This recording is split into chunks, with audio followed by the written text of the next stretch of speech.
นี่บางปอนหลวออดอะไรนี่ก็หาโรยเยโรยเยนะปัวเธอละสุปไอ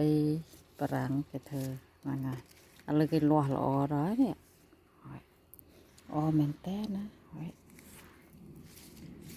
ไอ้ยาđi tha về bọc bờ nơ thế ra lọ nèปรังcái chấm nưa kia ôi loa sạch bên tên ui hè này môi tiết ấy Olivier កំពុងតែផ្កានេះល្អមែនតែនដូចផ្កាស្ដៅយើងស្រុកយើងពេញឃើញទេបងប្អូនមើលមើលច្រើនណាស់អូយបើសិនថាវាអត់ជ្រុះផ្លែទាំងអស់ហ្នឹងបាទល្អដល់ហើយនេះស្អាតមែនតែនណាទាំងអស់ផ្កាគ្រប់មេឃវីនេះស្អាតណាស់នេះឃើញទេបងប្អូន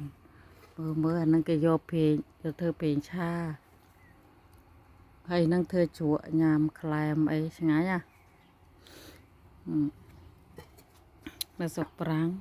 មានដើមពីរហ្នឹងណា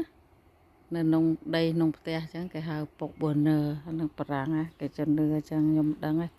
នឹងដូចខ្មែរយើងដែរខ្មែរយើងថាផ្កាម្លិះដាំនៅក្នុងផ្ទះ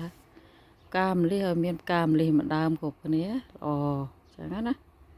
ហើយនឹងមួយទៀតប្រាំងដើមសាប៉ាំងក៏ល្អដែរអូយល្អណាស់ខ្ចីខៀវលវក់លោកអើយអីខៀវលវក់អីខៀវអីគេហៅខៀវសង្ងាត់នេះខ្ចីលវក់ខៀវសង្ងាត់អូយ